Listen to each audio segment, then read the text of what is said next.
A paz do Senhor, amados irmãos, que alegria poder estar mais uma vez aqui convosco para juntos falarmos a respeito das lições bíblicas desse primeiro trimestre de 2023. E nós já estamos na lição de número 8, que tem um título muito interessante: O Avivamento Espiritual no Mundo. É muito interessante esse tema porque quando nós olhamos para o que Jesus disse acerca do Espírito Santo, ele disse que era o Espírito da verdade, significando dizer que tudo que o Espírito Santo falava procedia da verdade, ou seja, as profecias, as falas do Espírito seriam procedidas da verdade. Jesus disse que enviaria o Espírito veio em Pentecostes. E através de Pedro, o Senhor, o Espírito usa Pedro para dizer que esta promessa é para vocês, para os filhos de vocês, para os que estão longe e para todos quanto nosso Senhor chamar. Olha que coisa interessante. O Senhor continuou chamando pessoas de toda a raça, tribo, língua e nação. Em toda a época, em todo o tempo, nesses 2000 anos de existência da igreja, o Espírito Santo continua chamando pessoas. Isto é a prova real, cabal, de que o avivamento, de que o Pentecostes não é um movimento da terra para o céu, no sentido de ser criação humana, mas é uma criação divina. É por este motivo que a igreja está de pé até os dias de hoje. Por quê, meus irmãos? Porque quem move a igreja, quem sustenta a igreja, quem fortalece a igreja, quem anima a igreja, quem encoraja a igreja para a obra da evangelização, para o enfrentamento dos poderes malignos, é o Espírito Santo. Por isso essa lição é importante. Você pode acompanhar aí na tela, não é? O tema da lição é este: o avivamento no mundo. Porque, como nós falamos, mediante a palavra que Deus usa Pedro para falar, o Espírito, aquele movimento não ia ficar restrito apenas a Jerusalém, mas ele seria expandido, porque ele estaria nas testemunhas. E Jesus disse isso em Atos 1:8. Vocês serão testemunhas. Vocês receberão o dínamos, o poder do Espírito, e ser-me-eis testemunha em Jerusalém, Judeia, Samaria, até os confins da terra. Ou seja, o avivamento do Espírito se espalharia por todo o mundo, e glória a Deus que é isso que está acontecendo, especialmente nos dias de hoje. Apesar de tanta apostasia, apesar de tantas coisas que estão sendo feitas pelos movimentos evangélicos, por alguns movimentos evangélicos, por algumas ideologias, por algumas teologias que são perniciosas à fé cristã, mas o Espírito Santo continua agindo nos fiéis da terra, pois Deus, ele sempre tem os seus remanescentes. Meus irmãos, e você tem aí a nossa capa, não é? Lembrando que esse vídeo é em parceria também com o Grupo EBD em Ação, porque nós somos colaboradores, né? Estamos lá ajudando os nossos irmãos que também são os proprietários assim do site. Nós estamos também colaborando com vídeos, com infográficos, com textos. Então você pode também acessar e divulgar o grupo EBD em Ação. Louvado seja Deus. Vamos lá.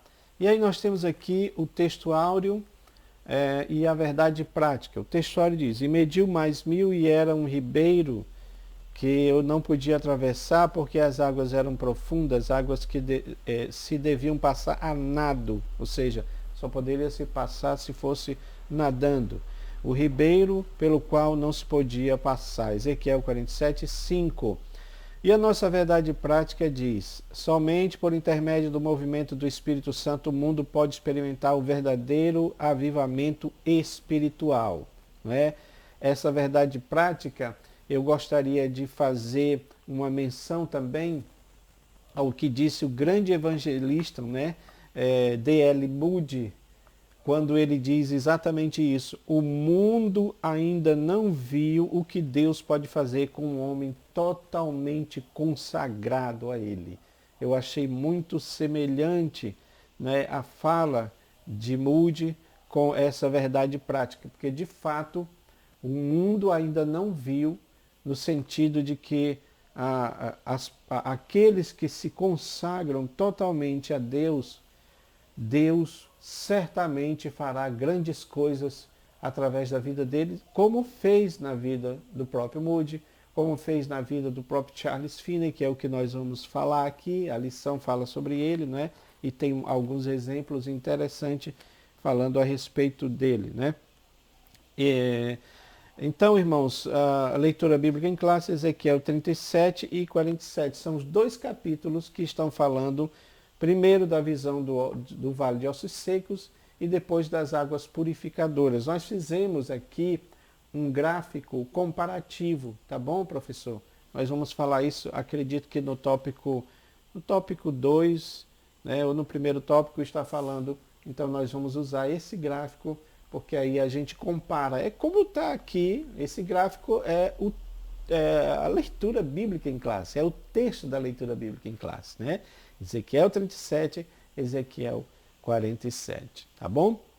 Você pode acompanhar aí também o nosso gráfico esboço, né? O gráfico esboço, como sempre dizemos, ele tem a panorama de todo o texto, de todo o tema que é estudado na lição. Então, nós temos aí, primeiro tópico, o avivamento no tempo de Ezequiel, calamidade e restauração de Israel, um vale de ossos secos e o rio das águas purificadoras. É exatamente nesse ponto aí que nós vamos usar o próximo gráfico, né? Os grandes avivamentos no mundo, que é o tópico 2, né? Aí vai falando da Europa, do avivamento nos Estados Unidos, as raízes do avivamento pentecostal, né? Mais recente, digamos assim.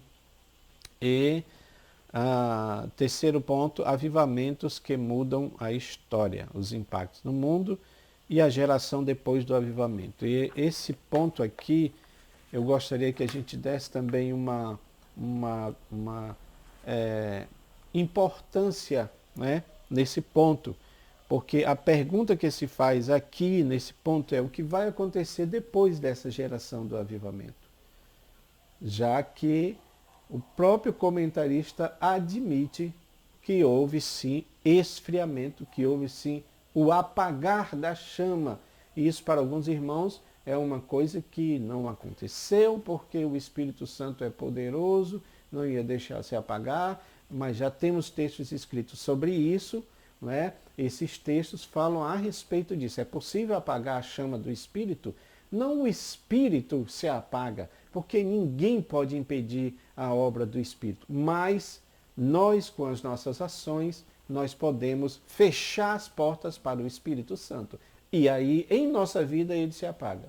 Ou a nossa devoção se apaga em relação ao Espírito Santo, tá bom? E isso é algo que precisa ser refletido. Então vamos lá, meus irmãos, tópico 1, calamidade e restauração em Israel. Sobre esse ponto aqui, professor, acredito que não haverá dificuldades, né, para nós ministrarmos, porque nós tivemos uma lição recente, né, um tema recente falando sobre Ezequiel. Então, você se lembra do que aconteceu com a nação de Israel quando eles deixaram de adorar a Deus, eles aderiram à idolatria, aos deuses estranhos, a lei ficou frouxa, numa linguagem do profeta, as pessoas começaram a fazer aquilo que eles queriam fazer, então houve assassinatos, crimes, injustiças, abusos, sexuais e todo tipo de coisas referente a isso. Porque o povo se afastou de Deus. Então, o que é que Deus permitiu? Permitiu que Israel fosse levado cativo. Que, aliás, uma coisa que a gente observa, irmãos, é que é muito complicado quando a gente não ouve a profecia bíblica. E por que isso? Por que é complicado? Porque em Deuteronômio, Deus já dizia através de Moisés que o povo ia entrar na terra, que o povo ia conquistar a terra, mas que o povo iria aderir aos costumes daquela gente, especialmente no quesito idolatria. Eles iriam seguir a outros deuses e por isso Deus iria levantar nações fortes, poderosas para oprimir a nação de Israel. Então, por causa do pecado da nação de Israel, Deus permitiu o cativeiro. Mas é claro que Deus tinha uma promessa com a nação. É isso que precisa ficar bem claro. A palavra do Senhor não volta atrás.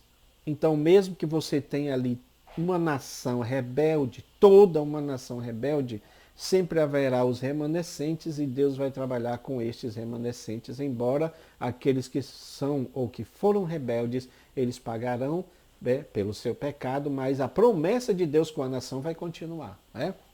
Então Deus tinha promessa de restauração para a nação de Israel, que foi exatamente isso que ele fez, aqui através do profeta falando da restauração. E nós temos então, irmãos, duas visões para mostrar esta restauração de Israel, da nação de Israel. E eu quero mostrar esse gráfico aí para vocês, para que vocês possam fazer o comparativo. Então, com esse gráfico você pode ministrar esse primeiro tópico, que fala sobre essa restauração, através da visão do Vale de Ossos Secos e através também das águas purificadoras. Meus irmãos, Ezequiel 37 e Ezequiel 47, tá bom? Nós vamos comparar sim com os capítulos. Então, veja bem. Ezequiel 37 havia um vale no deserto. E você sabe que deserto e vale tem aquela conotação, aquela simbologia de luta, de escassez, de sequidão, de aridez, no caso do deserto. Tá bom? Em Ezequiel 47, não há um deserto, há um templo. É o templo de Deus.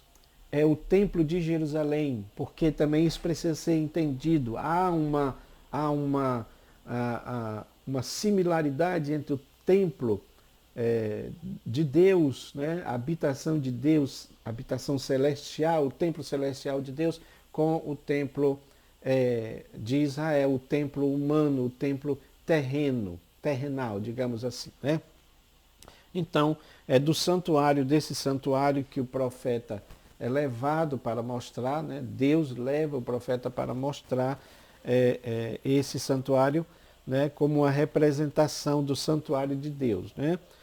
Em Ezequiel 37 não havia água, porque se era um deserto, então não havia água, havia um vale.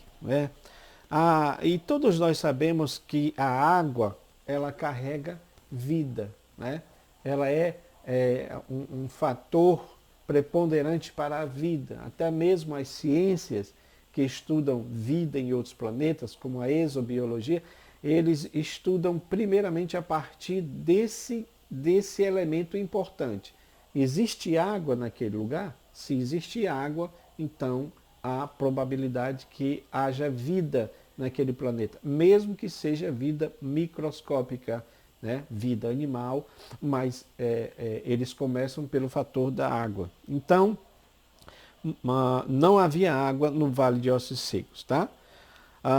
Mas em Ezequiel 47, a água em abundância, mesmo porque esta água vem correndo lá dos umbrais da casa, lá digamos assim, se nós fizermos um paralelo com Apocalipse, as águas vêm do trono de Deus, do Cordeiro.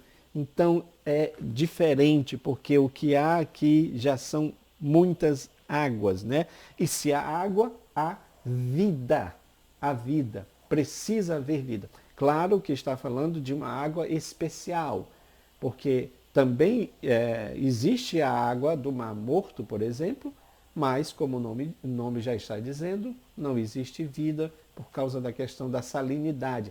Mas essas águas purificadoras, elas vêm dando vida.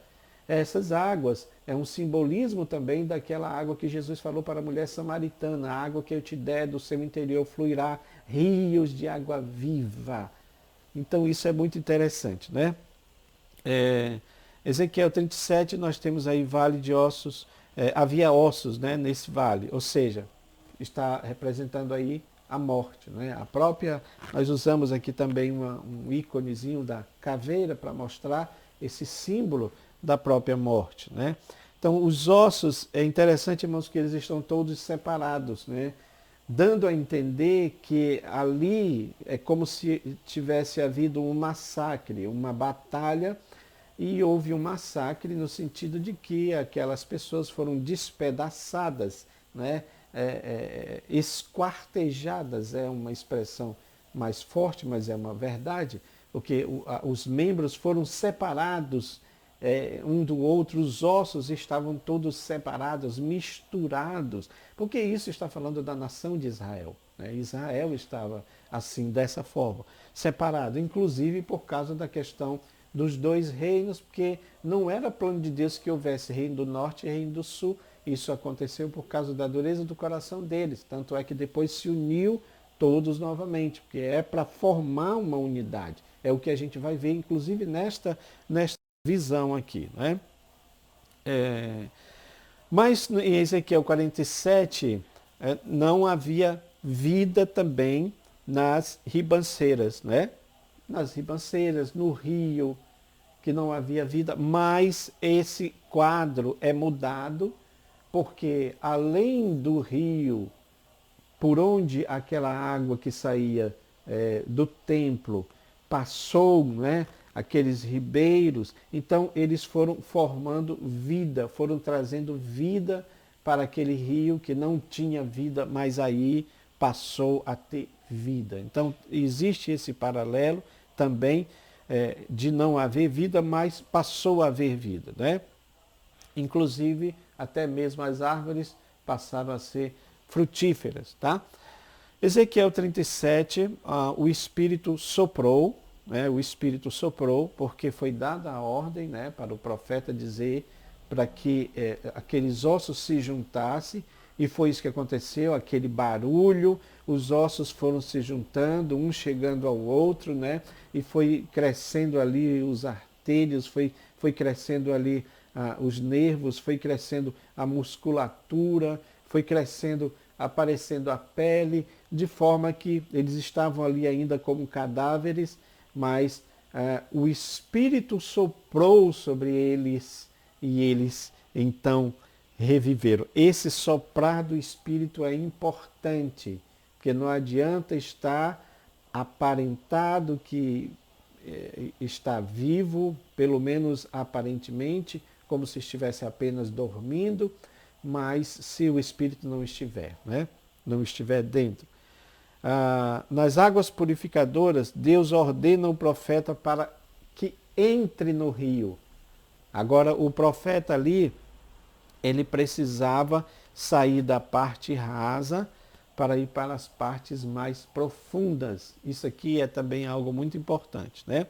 Ezequiel 37, os mortos revivem mediante o sopro do Espírito, né? Eles estavam todos com os ossos perfeitos, né? Toda a sua estrutura corpórea estava perfeita, mas faltava o Espírito. Então, quando o Espírito sopra sobre ele, a vida do Espírito entra naqueles cadáveres, né? E ele passa a ser agora pessoas vivas, ou seja, aqueles que eram cadáveres revivem, né? Mediante o sopro do Espírito. Também nas águas purificadoras, quando o rio sai invadindo, aquelas águas que vêm do templo saem invadindo os outros rios, a vida vai florescendo. Porque na realidade este rio, estas águas, representa aquela água que Jesus falou para a mulher samaritana. Volto a repetir isso, né? Está falando deste avivamento que deveria vir sobre a nação de Israel e que aconteceu especialmente no Pentecostes, se espalhou para todo mundo, porque há de se pensar, e o que foi que aconteceu com Israel? Israel rejeitou, até hoje eles rejeitam, não é? Mas tinha que acontecer também esta abertura para que entrasse aquilo que a Bíblia chama na profecia de tempo dos gentios, meus irmãos. O tempo dos gentios é o nosso tempo. É o tempo de todas as nações não judias, né? Que não fazem parte da nação de Israel. Para que essa graça, para que esse poder, para que esse evangelho, não é, se espalhasse para todas as nações. É esse tempo que nós estamos vivendo hoje. Independente de você ser dispensacionalista ou não, mas a verdade é que nós estamos vivendo um tempo em que os gentios abraçam a fé, abraçam o evangelho, abraçam o Espírito, enquanto os judeus não, salvo algumas exceções, como os movimentos messiânicos, né, de judeus messiânicos, que estão ali, né, acreditando e divulgando a respeito de Jesus. Então, irmãos, a nação ressurge, Ezequiel 37, ao reviver aquelas pessoas, representa a nação que também ressurgiria por meio deste avivamento, né? O avivamento começa em Jerusalém, conforme o Senhor Jesus diz. Jerusalém, Judéia, Samaria, até os confins da terra, né? O profeta está ali representando a nação. A nação estava sendo impelida, estava sendo, né, impulsionada por Deus para entrar no rio, avançando nesses estágios, né, desse aprofundamento, porque o profeta está lá na parte rasa, que dava apenas ali nos tornozelos dele, né? Mas ele é chamado para ir, então tem mais 500 metros, ele anda mais 500 metros na direção do rio, para dentro do rio, e é claro que à medida que ele vai andando, ele vai se aprofundando cada vez mais, não é? Então, meus irmãos, em Ezequiel 37, quando a nação ressurge, eles ressurgem, conforme eu disse para vocês, como um exército, porque era isso que Deus queria que a nação fosse, um povo unido. Ora, você não pode batalhar com outro inimigo, com um outro exército, né, opressor, opositor, mas tendo também que batalhar com amigos, né, com fogo amigo, tendo que lidar com fogo amigo, né? Não é correto isso. Então, o correto é que a nação se unisse como um grande exército, né? Não mais como tribos, não mais como reinos separados, mas um só reino, né? Pronto para a guerra. Aqui eles estão prontos para a guerra, aqui eles estão prontos para a batalha, né? E aí a gente entende que essa batalha, ela já vai ter contornos mais espirituais, não é batalha física, porque não ia adiantar muito, né? A violência não adiantou em nada nesse sentido, né? Mas aqui em Ezequiel 47, a gente vê, para finalizar, o povo sendo chamado para uma intimidade, para uma profundidade maior com Deus. Ou seja, não era para eles ficar mais no raso, eles tinham que se aprofundar mais, até chegar ao ponto em que os pés dele não tocassem mais em nada, porque, como diz o pastor Elinaldo Renovato no livro, não é, de apoio, era uma forma de dizer que ele estava sendo sustentado pelo Senhor e não mais andando na pisada, digamos assim, dos seus pés, confiando na terra ou no suporte onde ele estava ali pisando, mas ele estava nadando, porque a ideia é dizer que agora ele estava confiado completamente em Deus, que é isso que o Senhor quer de nós. Ele quer que nós confiemos plenamente nele, na ação do Espírito Santo, porque uma coisa que a gente precisa aprender é que o Espírito ele não está sujeito a ninguém no sentido de manipulações como tem sido feito, como tem acontecido. O avivamento é espontâneo, o Espírito é espontâneo, é como o vento. Jesus falou sobre isso, não é? O vento sopra aonde quer. O vento não sopra aonde eu manipulo, aonde eu quero manipular, não. Isso fala de avivamento que tem que ser produzido pelo Espírito Santo e não pela minha própria vontade, porque quando tem a interferência humana, aí é um problema. Geralmente as pessoas querem tirar algum tipo de vantagem, como tem acontecido, inclusive vantagem financeira. Daí a existência dessas lives, não é?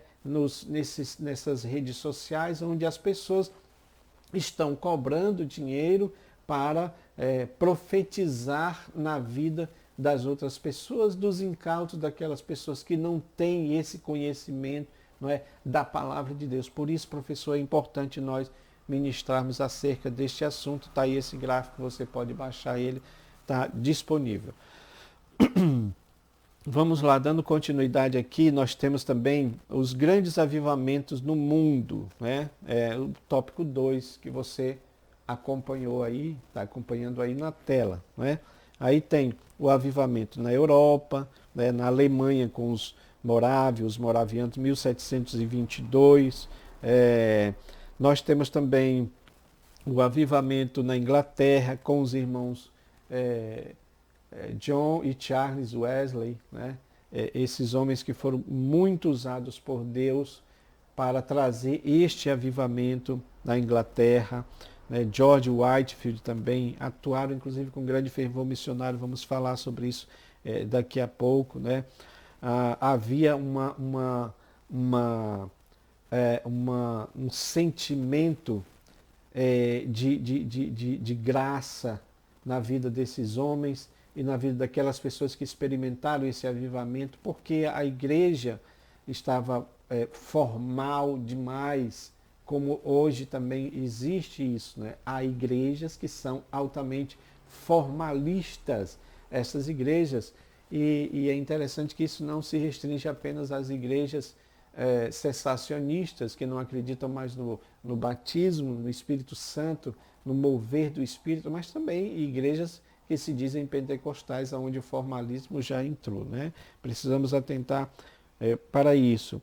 No país de Gales também, Evan Roberts também foi muito usado nesse sentido. Nos Estados Unidos nós temos Charles Finney também, irmãos. Charles Finney, eu quero inclusive, tenho esse livro aqui, olha, desde a minha mocidade, viu? Eu estou com 52 anos e eu tenho esse livro, acredito que desde os 20 anos de idade, né? Eu comprei porque achei muito interessante, do próprio Charles Finney, Avivamento, como experimentá-lo. Irmãos, eu vou falar na prática, isso aqui também eu vou colocar lá no texto para você baixar, tá bom?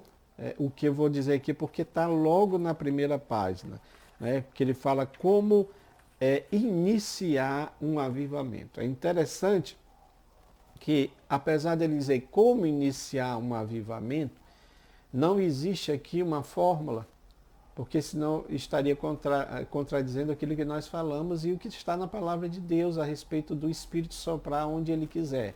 Veja, aqui ele conta o caso, né, que ele foi visitar uma indústria, uma maquinaria, acredito que era de tecelagem, né, criação de tecidos e coisas desse tipo.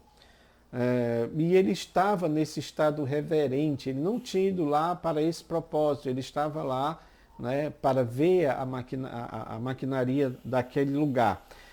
E ele estava nesse estado reverente, né? Porque tinha já participado de um reavivamento. Quando ele entrou na fábrica, conta-se que uma senhora olhou para ele, ela estava do lado da colega, né? Estavam trabalhando lá nas máquinas, e ela olhou para a outra colega e fez um comentário rude a respeito do pastor, né? Do Charles Finney. E ele viu, percebeu isso, e ele apenas olhou, parou, olhou para ela com um olhar assim de tristeza, de desapontamento. E naquele mesmo momento aquela mulher parou de trabalhar. E ela começou a ter problemas ali com o trabalho que ela estava fazendo, né? Os fios começaram a se arrebentar e ela ficou tão transtornada, não conseguia emendar, não conseguia voltar ao que ela estava fazendo. Apenas com o olhar de Charles Finney, né? E também ela olhou pela janela, ela estava de alguma forma querendo sair daquela situação embaraçosa que ela mesma tinha se metido, né? E cada vez mais a emoção dela crescia quando finalmente ela parou, sentou e começou a chorar, né? O pastor Finney se aproximou dela e apenas conversou com ela. E naquele mesmo momento ela mesma demonstrou assim, um profundo senso de pecado, porque ela estava criticando um homem de Deus sem conhecer, sem saber da vida dele. Mas ele não retrucou com crítica, apenas foi falar com ela, né, falar de Deus para ela, e ela se sentiu de fato pecadora na frente de um homem de Deus. Tanto é que esse tipo de sentimento, de repente, ela chorando, a outra colega começou a chorar, e depois a outra começou a chorar. De fato que houve um quebrantamento ali naquela hora, quando todos estavam sentindo tendo esse mesmo sentimento. A prova disso, na conclusão da história, é que o próprio proprietário, o dono daquela fábrica, embora ele não era crente, mas ele ficou tão assim admirado daquela situação que mandou que todos parassem, e agora aquilo que era uma visita, praticamente uma visita de negócios, ali estava acontecendo um avivamento sem que aquele homem de Deus tivesse planejado nada. Então ele prega o evangelho ali, e em poucos dias a notícia que nós temos aqui, a confirmação é de que tanto o proprietário quanto aquelas quase 3.000 almas que eram ali os funcionários aceitaram a Cristo, se converteram ao Senhor. Tudo por causa apenas de um olhar de um homem cheio, né, do poder de Deus. Isso, irmãos, está corroborando com a frase do D.L. Moody que nós falamos lá atrás, lá no início, né? O mundo ainda está para ver o que Deus pode fazer na vida de um homem completamente consagrado a Ele. Então veja que esses exemplos, irmãos, são importantes, porque mostra que o Espírito Santo está agindo. E aí nós temos também o avivamento com William Seymour, que todos vocês já conhecem, né? O pregador negro, filho de escravos. Deus batizou ele no Espírito Santo, era membro desse movimento Holiness, né? O movimento de santidade. E ali Deus fez grandes obras naquela rua Azusa, quando eles alugaram lá aquele espaço. E uma coisa que me chamou a atenção quando a gente lê sobre isso é que, embora ele fosse o líder, mas ele não se intitulava como tal. E as reuniões aconteciam na direção do Espírito, ou seja, não havia, pelo que se dá a entender, uma programação, como muitas vezes nós fazemos hoje nas igrejas. E eu não estou dizendo que é errado. Acho que as coisas precisam ser bem organizadas, mas Na verdade é que muitas vezes nós estamos tão atrelados à questão da programação da liturgia, de como funciona a liturgia, de como nós podemos produzir a liturgia, que esquecemos do Espírito que está soprando na igreja, e ele sopra quando ele quer, como ele quer, aonde ele quer, com quem ele quer. Era o que acontecia aqui e é o que está acontecendo agora mesmo, né, que nós vamos falar sobre isso lá naquela universidade americana nos Estados Unidos, né? Então, irmãos, mas eu quero ressaltar uma coisa que você pode acompanhar aí na tela. Isso aqui é muito importante, tá bom? Porque nós temos, né, críticas, algumas dessas críticas têm fundamentos, né, em relação a alguns líderes do movimento, do início do movimento, né, que tiveram alguns desvios. Esses desvios não foram produtivos para o movimento, porque se havia, eu estou falando do movimento pentecostal, mas antes dele, se havia este movimento de holiness, ou seja, o movimento de santidade, aonde o avivamento buscava uma vida de santidade, então alguma coisa estava acontecendo se a pessoa estava se desviando para um outro lado, né, um lado mais impuro, mais pernicioso, tá bom? Então é importante a gente entender isso. Eu quero dizer para os irmãos que tanto esses avivamentos moravianos na Inglaterra, no país de Gales, com Charles Finney, com William Seymour, todos eles tinham esses dois viés, irmãos, que nós precisamos falar sobre isto, que era o viés da santidade, que era o objetivo principal. Quando eu falo de viés, eu estou falando de objetivo principal, que era exatamente santidade.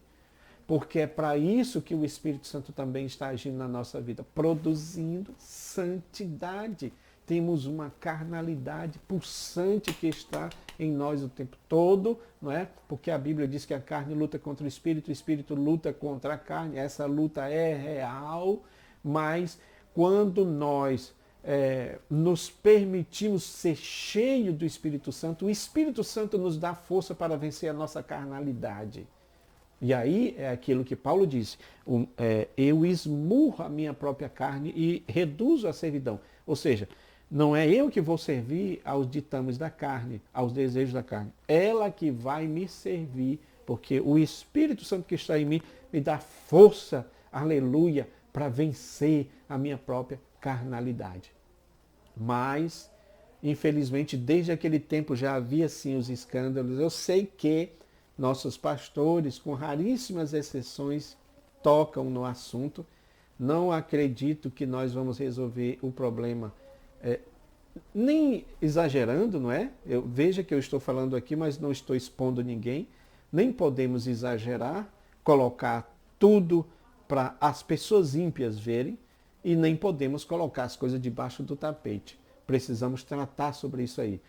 E foi o que nós estudamos na lição, né? Na lição dos jovens domingo passado. Santidade de dentro para fora.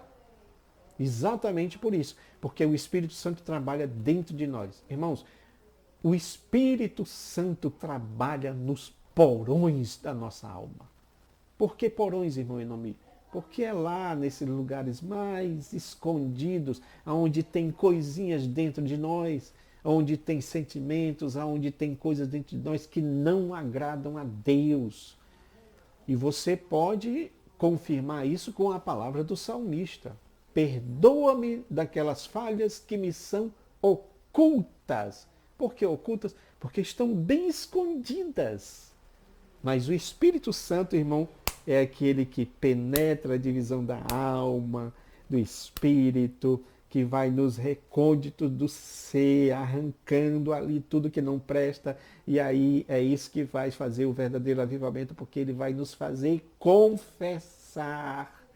Porque é confessando que a gente alcança misericórdia. Aleluia. Louvado seja Deus. Então, o Espírito Santo, nesses movimentos tinha esse objetivo principal, santidade, e nos dias de hoje não é diferente, tá bom? Não pode ser diferente, tá? Não é possível alguém participar de um evento de avivamento como acontece, inclusive eventos missionários, vocês sabem do que estamos falando, e a pessoa está pregando, o poder de Deus está caindo aqui, mas depois dali ele sai, vai para o hotel, o pregador sai, vai para o hotel, este mesmo pregador que estava fazendo todo esse movimento, ele vai lá para o hotel, levar prostitutas, levar drogas, bebidas, mas ainda assim ele diz que ele pode fazer isso porque Deus tem compromisso com sua palavra. Então isso é profanação, irmãos. O Espírito Santo é para produzir em nós santidade em nome de Jesus. Aleluia.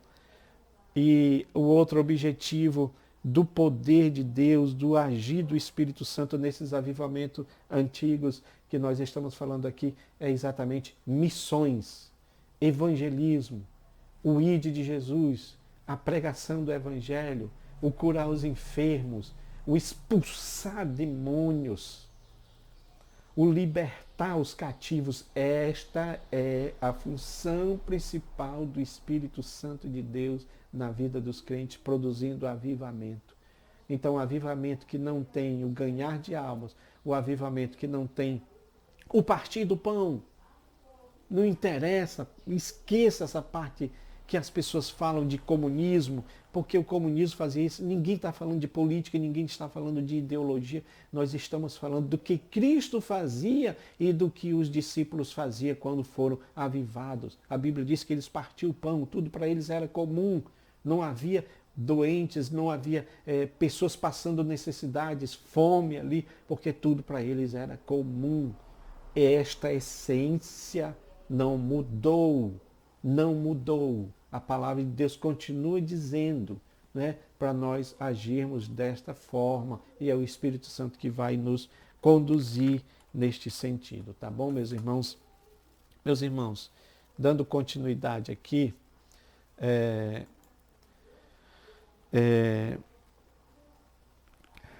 para encerrarmos, você pode acompanhar aí o tópico 3, avivamentos que mudam a história. A pergunta é: Deus mudou? O Espírito Santo mudou? Ele não continua mais avivando? Sim. Nesse exato momento, quando nós estamos falando, está acontecendo um grande avivamento em Asbury, em Kentucky, nos Estados Unidos, uma universidade. Todos vocês devem estar vendo falar sobre isso. E as opiniões estão divididas, né?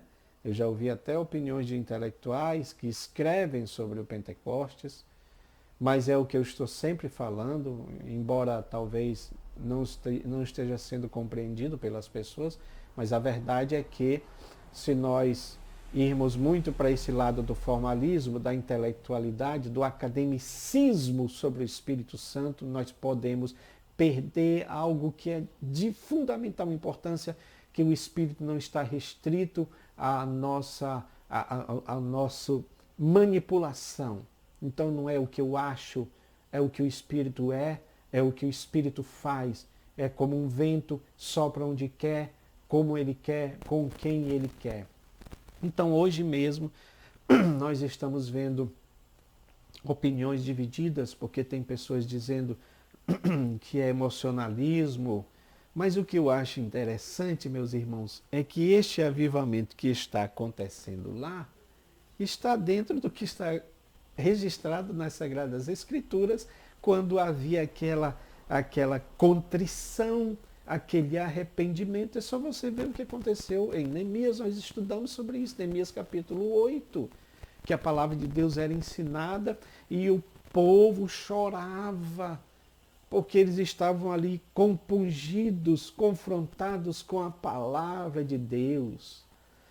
Então, estes são os verdadeiros avivamentos. Nós mostramos aqui o caso de Charles Finney. Então, o avivamento que não tem contrição, que não tem arrependimento, que não tem confissão de pecados, irmãos, como podemos dizer que é avivamento? nós mudamos a ideia de avivamento. Avivamento para algumas pessoas é falar em línguas estranhas, é imitar, muitas vezes isso está acontecendo, é verdade, os trejeitos dos cultos afro-brasileiros, fazendo com que as pessoas que não são crentes passem em frente dessas igrejas e dizem, mas isso é um terreiro ou é uma igreja? Porque elas estão confusas. Isso precisa, irmãos, ser falado para que não haja confusão. Isso não é avivamento. Então, o que eu estou vendo acontecendo aqui, né, nessa universidade, onde as pessoas estão lá há mais de... ontem ainda se computava 140 horas de culto, porque foi uma reunião que eles começaram com oração e depois se estendeu, foram revezando, ou seja, ninguém queria sair da igreja, no máximo ia havendo esse revezamento. É um culto que não se acaba, né? Onde as pessoas estão ali sentindo a presença de Deus, e eu oro a Deus, não para que a gente tente manipular, como já estão querendo fazer, porque se tem aqueles que são céticos, dizem que não é um mover do Espírito, já tem aqueles que querem se aproveitar disso, né, fazendo lives, tentando tirar algum proveito, alguma vantagem disso. Irmãos, então nós precisamos ter a compreensão correta. O Espírito está soprando nesta universidade, nesse jovem, nesses cristãos ali, e ele também pode, e eu creio que ele vai soprar na igreja evangélica brasileira, mas sem manipulações, porque se ele sopra onde quer, então é um movimento que vem do céu para a terra, não é algo que eu estou produzindo.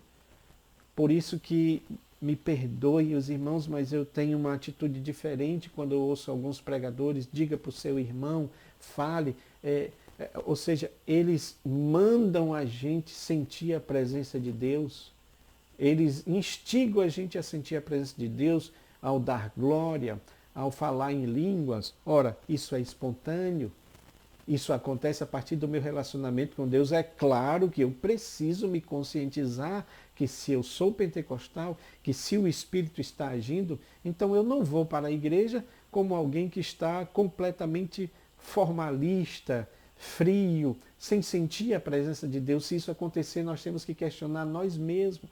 Mas ir para esse outro lado, onde eles estão fazendo esse tipo de manipulação, isso também não é correto. E aí fica aqui a pergunta do nosso pastor, né? Pastor Elinaldo Renovato, para nós encerrarmos, porque tem aqui, ele diz algo muito interessante, né? É consenso em várias partes do mundo que os avivamentos provocaram mudança nas igrejas, mas, infelizmente, não perduraram. Em muitos lugares a chama se apagou mesmo. E acredito que isso aqui é uma coragem do pastor Elinaldo, porque a maioria dos outros, dos escritores até, evitam falar nesse ponto, como se estivessem criticando o Espírito ou como se estivesse colocando em xeque a ação do Espírito. O Espírito Santo não provocou nenhum problema desse tipo em nós, irmãos. Nós é que muitas vezes rejeitamos a ação do Espírito Santo e ele se apaga. É o que ele diz aqui, a chama se apagou. Os instrumentos de Deus que incendiaram nações passaram e seus sucessores não tiveram o mesmo ímpeto em manter o fogo aceso. Porque o fogo precisa continuar queimando no altar. Então eu oro a Deus para que o mesmo Espírito que estava agindo em Charles Finney, em John Wesley, em William Seymour, continue agindo na igreja. Aviva a tua obra, ó Senhor. Que Deus nos abençoe, meu irmão, e que você possa ministrar esta aula com poder, com autoridade na sua classe, e que venha o verdadeiro avivamento produzido pelo vento que vem dos quatro cantos, vem aos quatro cantos, vem do céu para os quatro cantos, revivendo os que estão mortos e como águas purificadoras, dando vida àqueles que não têm vida. É isso que nós desejamos, em nome de Jesus. Amém.